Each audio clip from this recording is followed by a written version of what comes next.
पंतप्रधान मोदी 8:30 वाजता देशाला संबोधित करणार. महिला आरक्षण विधेयक रोखल्याची किंमत विरोधकांना मोजावी लागेल. केंद्रीय मंत्रिमंडळ बैठकीत पंतप्रधानांचं वक्तव्य. सत्तेत टिकून राहण्याकरता महिला आरक्षणाचा प्रयत्न फसला. काँग्रेस खासदार प्रियंका गांधींचा हल्लाबोल. तर देशातल्या महिला मूर्ख नाहीत, सत्ताधाऱ्यांना प्रत्युत्तर. दिल्लीमध्ये भाजपचं आंदोलन.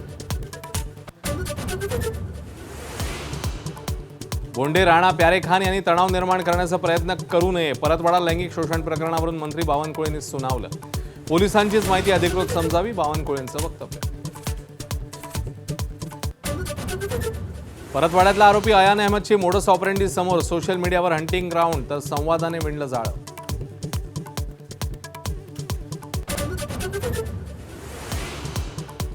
नाशिकमधील TCS प्रकरणी अॅट्रॉसिटीचा गुन्हा दाखल. निदा खान, दानिश शेख, तौसिफ अत्तार यांच्यावर गुन्हा. जातीवाचक शेरेबाजी केल्याची पीडितेची तक्रार. भोंदूखराची पुन्हा न्यायालयीन कोठडीत रवानगी. चौथ्या गुन्ह्यात 30 एप्रिलपर्यंत कोठडी, तर 5व्या गुन्ह्यात पोलिसांनी कोठडी मागितली. उद्या सुनावणी होणार.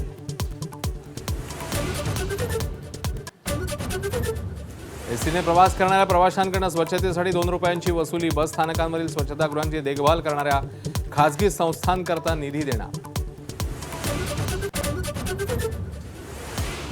राज्यात उष्णतेने नागरिकांची काहिली. मराठवाडा, विदर्भात पारा 42 पार. अनेक जिल्ह्यांमध्ये उष्णतेचा येलो अलर्ट, तर काही भागात पावसाची शक्यता.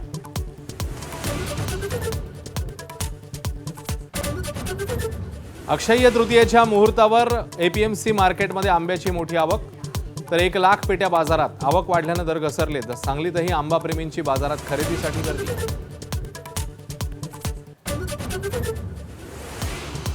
बुधवारपर्यंत शांतता करार झाला नाही तर इराणवर पुन्हा बॉम्ब वर्षाव. डोनाल्ड ट्रम्प यांचं वक्तव्य. शस्त्रसंधी वाढवणार नाही आणि इराणची बंदरांची नाकेबंदी करण्याचा इशारा.